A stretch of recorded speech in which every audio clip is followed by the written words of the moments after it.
Hi, my name is Sari Jasmine, and welcome to the Mind Behind the Mindset podcast.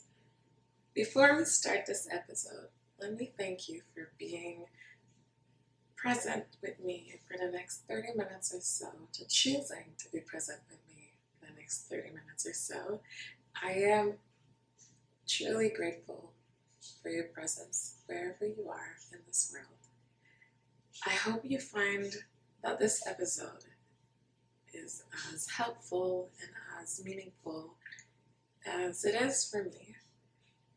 I hope my words can resonate with you, soothe your mind, and bring clarity into your day.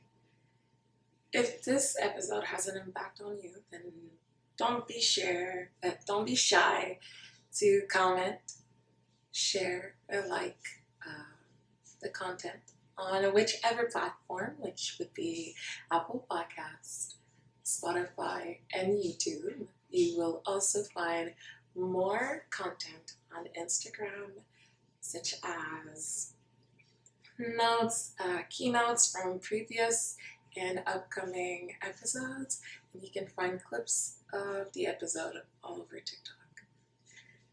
So let's start this episode. So today, on your episode of The Mind Behind the Mindset, we are going to be talking about imposter syndrome. So for those who are watching, you'll see me look at my leg.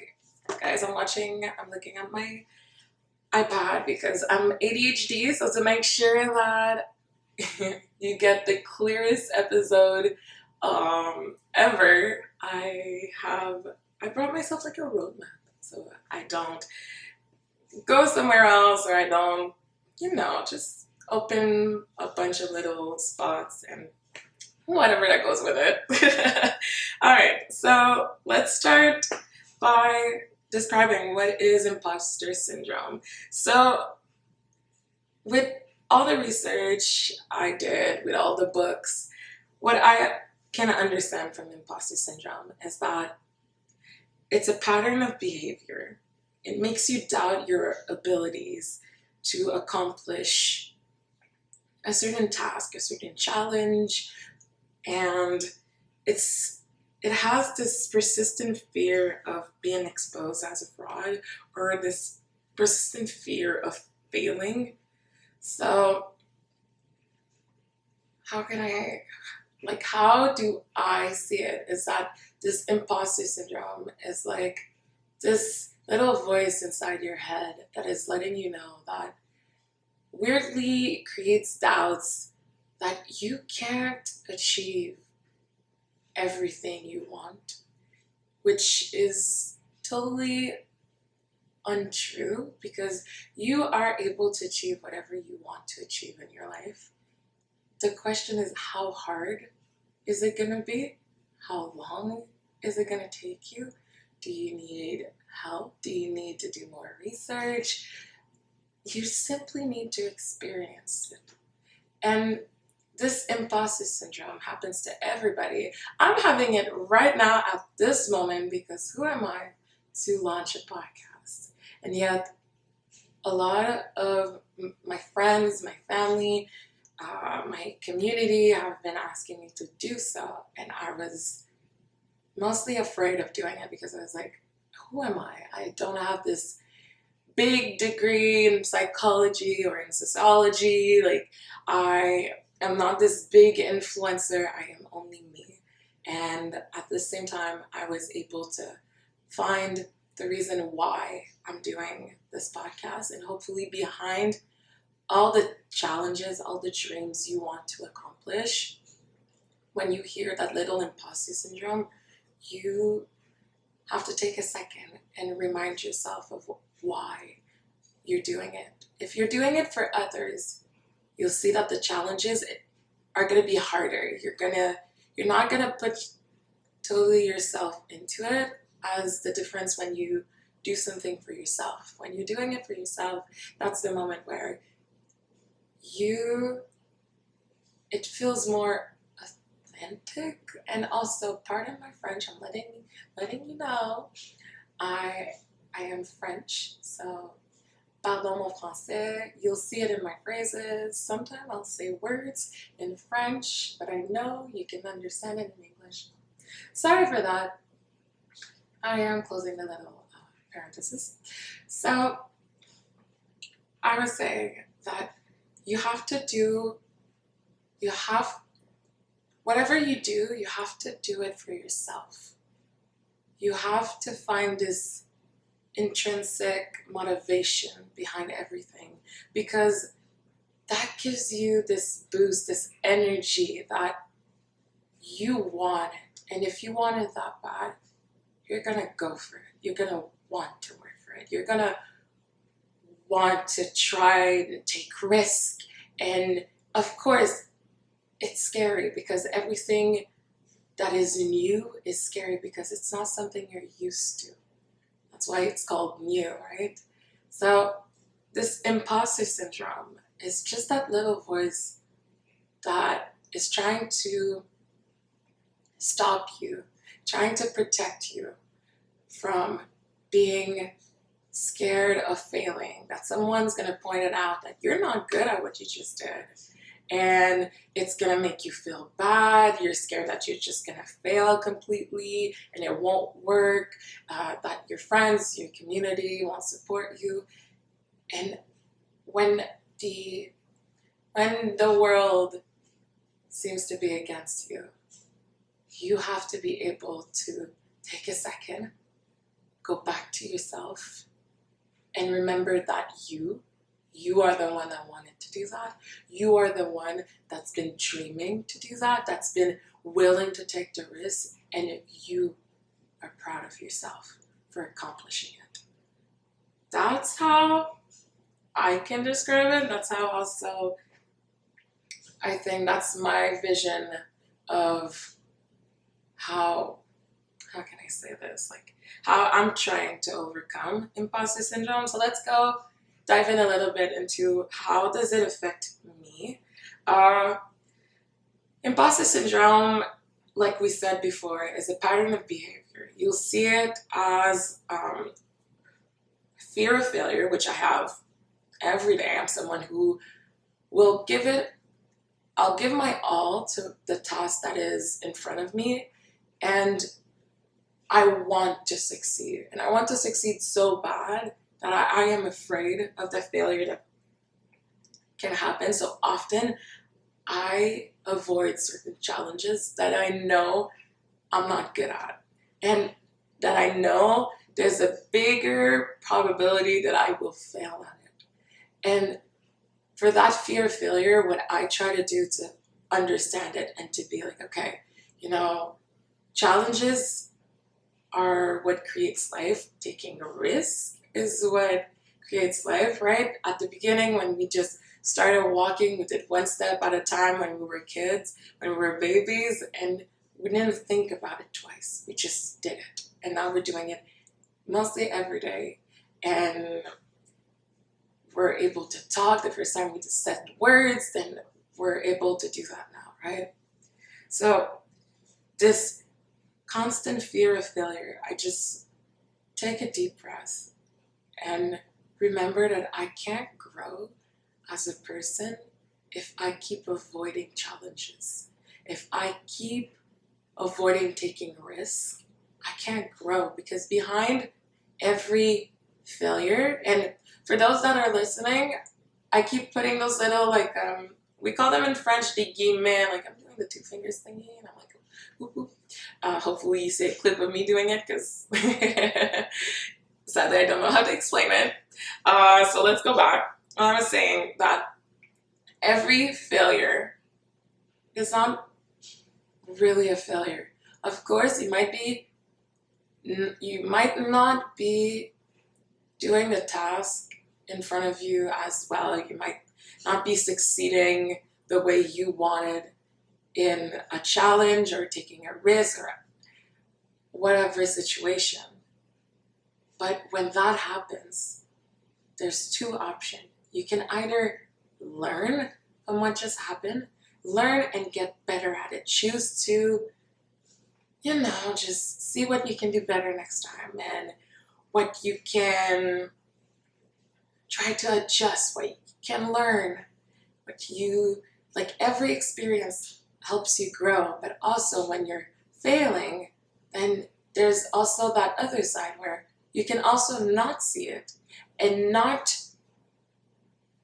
you can also not grow out of it and just continue the same cycle of just repeating the same mistake. But when you decide to look at that experience and try to, just try to take some pieces out and just see what created that entire experience. How do you feel at that moment? How did you feel when you fail? What did you learn from it? What would you do better next time? What would you do again? Because of course there's clearly some things you did great. So there's fear of failure. Then now we have my self-doubt, which is this feeling of feeling uncertain about my own abilities. And that comes every day, every moment. The best example is I went to university to study human kinetics, kinesiology. I love to work with optimization of performance with athletes or just growth and mindset in your own journey. And it could be business or whatever, right? And I studied for 4 years the science behind all movements and training and health, like physical activity and health.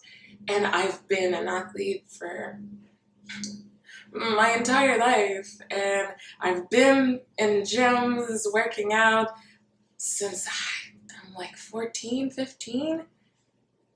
And yet every time I go to a gym or I go to a new gym, I feel all weird. I feel, maybe I'm not doing the position right. Maybe this is not a good form. Maybe like, what am I doing today? Like, if somebody looks at me, then they know it's not okay. And then all of those self-doubt, and I seem to forget at those moments where I'm doubting my own abilities, all the time and the effort that I've been putting towards me learning this experience, learning this knowledge. And yet, at the same time, I kind of find it sad because self-doubt is normal and it's common. And yet, I've worked so hard to learn all this knowledge. I experienced and I grew and I failed and I got back up. And yet now, sometimes I still hear it. I still hear like, oh, that's not supposed to be it, or you shouldn't be doing this, or whatever. And then I'm like, telling this little imposter syndrome to just, stay quiet. Tone yourself down. Just let me be, and I know I can achieve it. And at those moments, this self-doubt, this feeling uncertain about my own ability affects me also when I have to try a new task or try a new challenge or try to just do something new because I'm scared. I've been an athlete, like I said, I've been an athlete mostly all my life. I did karate, played flag football, I did other sports here and there. And weirdly, when I try a new sport, automatically, I'm like, I don't want to try it. I don't want to try it. Like, I'm not going to be good at it, as if I don't train 5 times a week. I don't do yoga, like, 3 times a week. Like, at this point, I hear it, I just want to laugh because when I'm not in this precise moment where I'm having no self-doubt, I remember everything that I've been going through.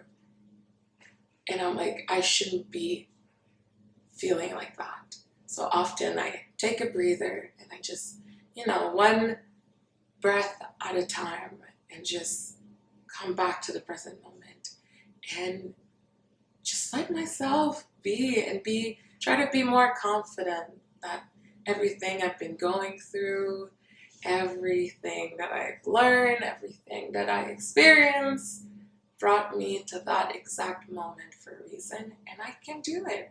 Not as if I can do my leg workout, yet I did it maybe 5 days ago, and it was perfectly fine. So that is my self-doubt, and I'm also an overachiever.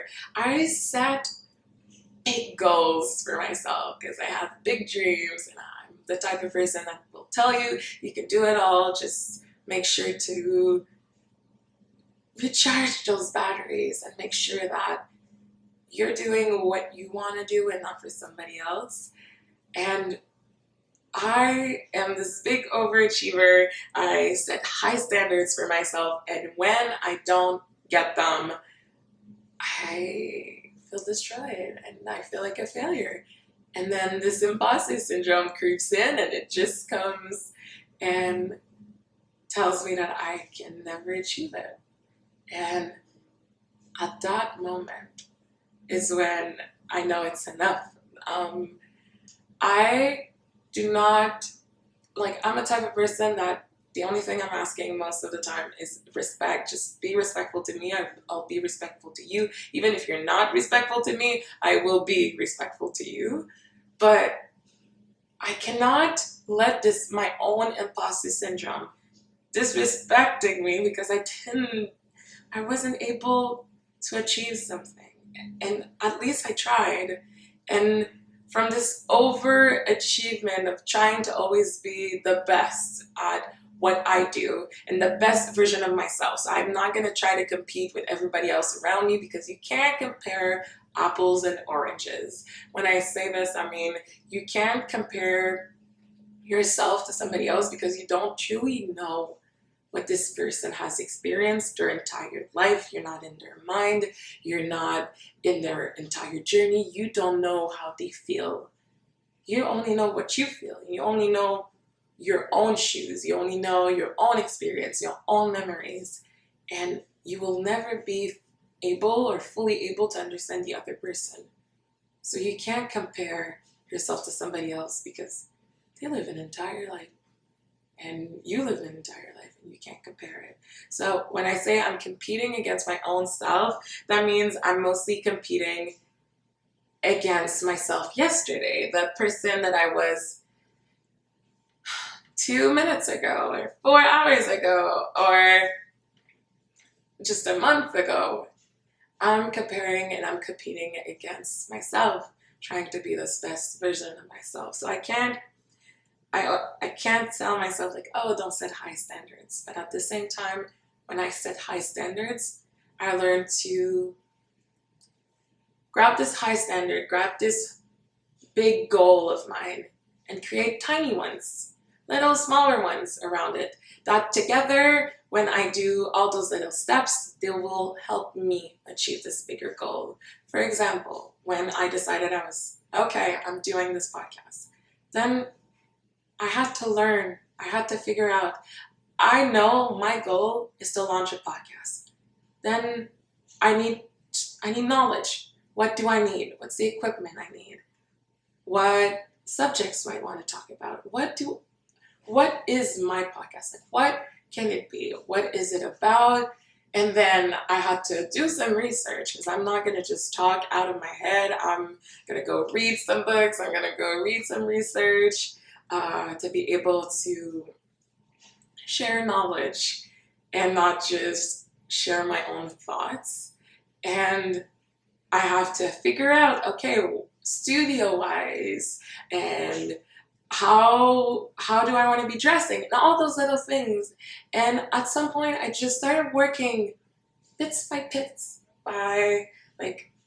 little bits by bits on each goals. I was like, okay, what equipment do I need? Okay, then I'm gonna start buying this and this, and then what sound do I want to make, and this, and slowly it all the results from all those little objectives just created the podcast on itself. And today, the day I decided to film this first episode, then it just happened. And it was easy for me to just do it. And I'm not putting a high standard on the result. I'm putting a high standard on what I can control, which is me and all the energy I'm giving and my action towards this goal. The result, whether there's one person that's looking at it, or zero, or a million, or whatever, I know that I gave my all doing my first episode and every other episode that will be coming afterwards.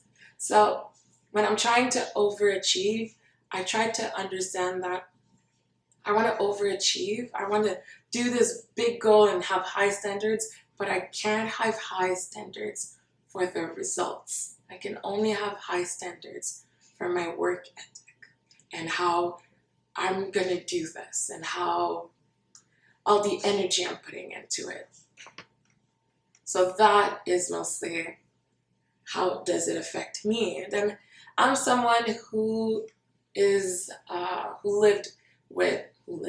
still living with it, with anxiety. I have major panic attacks, major anxiety attacks.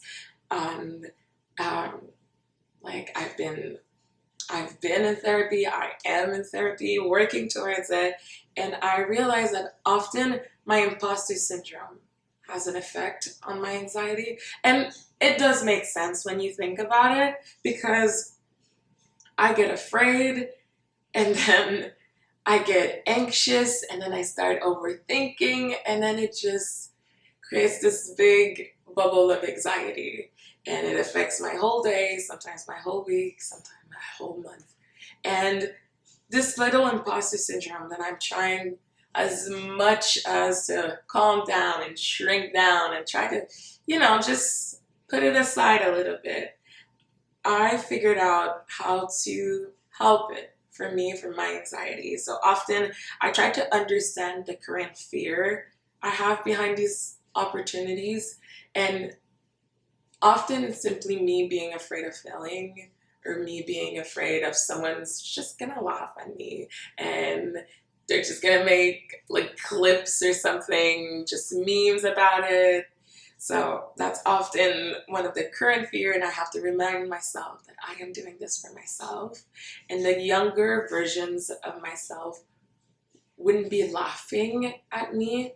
They'd be proud of what I'm accomplishing, and I know that my future self is only going to be grateful for everything that I am pushing myself, all the risk I am taking, because I have no idea how it's going to affect the future, but I know that I'm not going to regret my actions.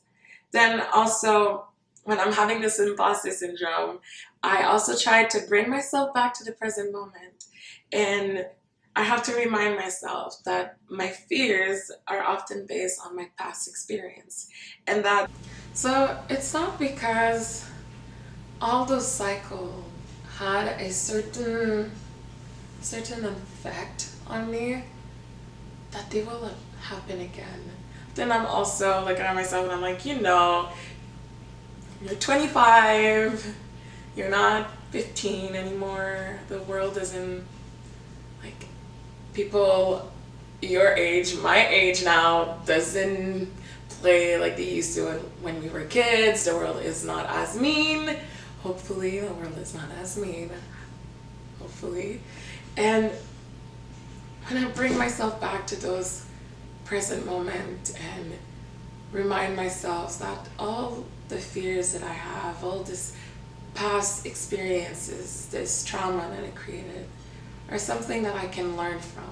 It's something that I can grow from. Now, till this day, I can still do it.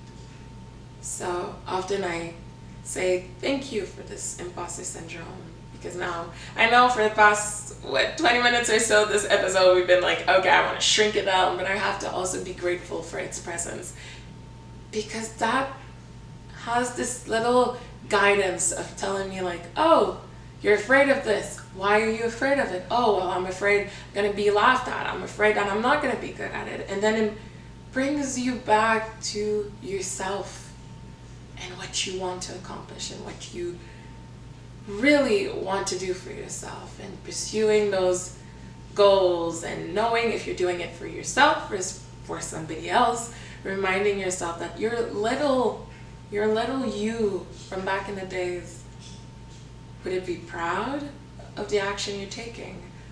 Or would it be sad, and would they regret all the action you're currently taking? And is the future you going to be grateful about it? So that's how I'm able to learn from my imposter syndrome over my anxiety, because they're linked. If I have this imposter syndrome, if imposter syndrome shows up, then usually anxiety shows up right behind.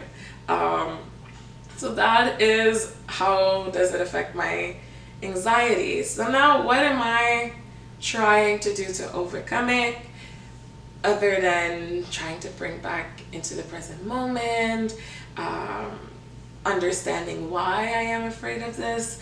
I also create those little, find my big main objective and create smaller achievable goals. Achievable is where it is important, because you can have smaller goals. Like, I'd say the main goal would be, let's say, to have $1 million. Then I know that achievable goals could be, okay, well, I should try to find ways to make more money.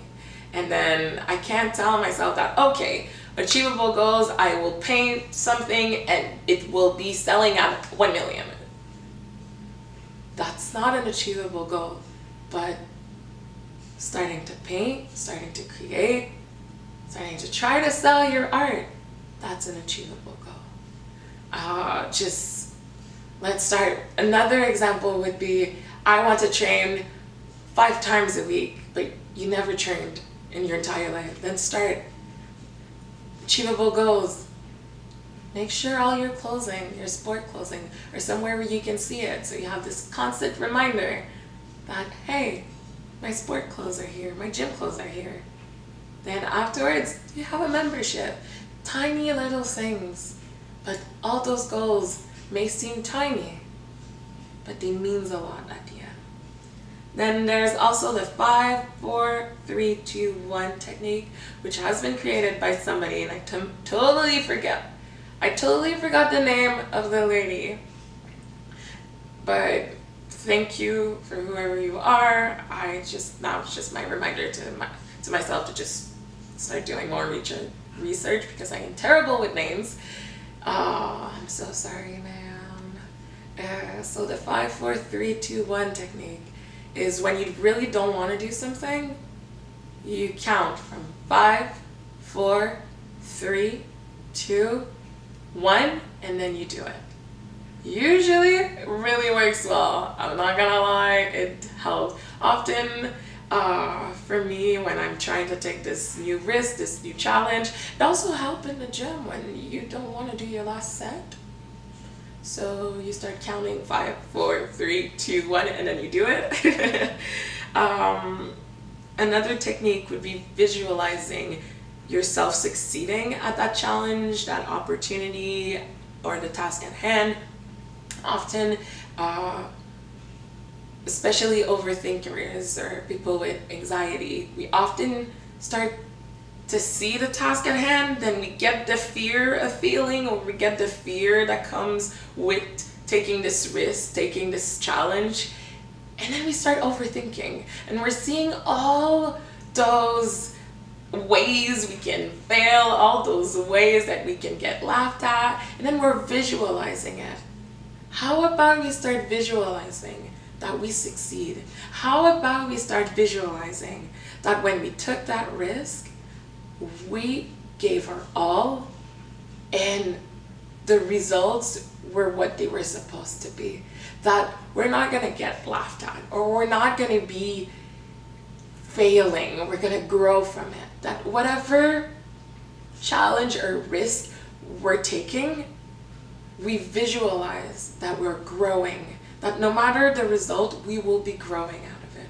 We will become a better version of ourselves just by achieving it. So when it's a technique they use a lot in sport. For example, when you're going into a big competition, coaches often ask you to visualize yourself winning, because like this, your body, when you fully embraces this visualization, this meditation that you're doing, and you're feeling and you're fully present into your mind for that visualization, then your body feels it. And often by doing that, you feel more confident at the end that you saw it and it felt real, so you know you can go and achieve it. That is what I mean behind visualizing yourself succeeding at the challenge, the opportunity, or the task at hand. Also, another one would be to change your inner speech to validate yourself, to cheer you up. Often this imposter syndrome will let you know that you're not enough to do this, or you're going to be laughed at. You know what? Look at that imposter syndrome and tell it. Be respectful to yourself. Just, you will be able to achieve it. You will be able to take that risk. You're going to learn from it and you're going to love it. Just change the way you speak to yourself. Just change that inner speech, and it's going to give you more confidence. You're going to feel more, you're going to start trusting more your own intuition, your own action, your own mind. Because if you talk kindly to yourself, you're spreading a love to yourself. You're spreading kindness and support to yourself. And that's what you need. When you hear that little imposter syndrome, you need that extra support. And often, if mostly imposter syndrome, you're scared of you're not going to get supported or validated from the outside, from the extrinsic people. Like, you're not going to feel, you think you're not going to be supported by your family, your friends, your community. You're going to be laughed at on social media, whatever. So be able to change that inner speech and be your best supporter, your best cheerleader, whatever you want to call it.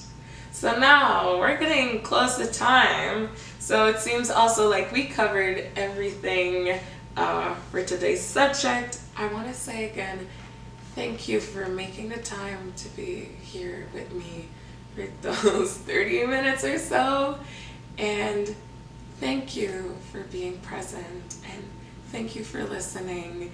Thank you for being here for my own dream and my own goals and my own challenges and my own risks. Thank you for your support.